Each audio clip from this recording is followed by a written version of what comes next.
have I got a treat for you. Today I'm sharing with you an inside peek at our Joyful Hostess Crash Course. The Crash Course really is designed to help you throw a super fun party and learn how to do it super fast. So I share with you my no-fail party planning formula. There's tips, there's tricks, there's guides, there's checklists. It's basically everything that you need to know. And in less than 60 minutes, you will become a more confident hostess.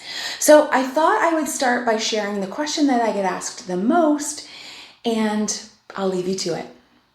Oh, I forgot to mention, if you want some details on the crash course, I'll be sure to put it in the notes for you below. Cheers! I get asked this question quite a lot, and for some people, it's a barrier for hosting. And that is, I have a small space, how can I possibly host a party? And I would say to you, if you have a smaller space, don't let that stop you from entertaining. Instead, here are a few tips that will help keep you and your guests comfortable. Tip number 1 is to be realistic about how many people can comfortably fit in your space. And if you want to plan on having a few extra people, probably the best way to do it is to think about doing it open house style so that guests can come and go throughout the designated times instead of having everyone there for the entire duration. Tip number 2 is to forego the sit-down meal in favor of hosting a party that instead serves hors d'oeuvres and finger foods, where people don't have to be sitting at a table to enjoy, but instead they can feel free to walk around. Tip number 3. In a small space, it can warm up really quickly. So think about opening windows, having a fan. One of the things that I like to do is just to set the thermostat a little bit lower.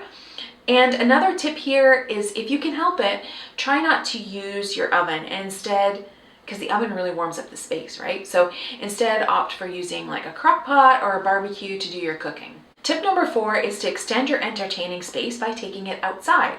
So think about using your balcony, your front porch, your patio to create more space for people to move around and feel comfortable in.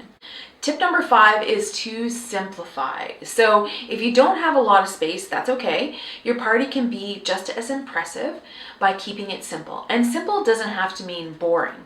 Maybe instead of offering a full bar because you don't have the space for it, you just offer beer and wine. Or instead of creating this really large, extravagant centerpiece, you opt for smaller, posy jars of baby's breath or tulips on the table. And since we're talking about saving on table space, one of the tips that I like to use is, instead of decorating on the table, you take the decorations up. So you decorate maybe the light fixture or the ceilings. It's a great way to create visual impact and save that precious table space. And another way to save table space is by using tiered trays. If you don't have a tiered tray, you can simply take a regular old tray and put it on top of a box or a can. Just be sure that that box or can is sturdy. Tip number 7 is to place food and beverage throughout the house. This encourages guests to move around and mingle and avoids that congestion, which tends to make a smaller space feel even smaller. We've covered a lot in this module, and I have complete faith in you that cleaning and party prep will not get the best of you.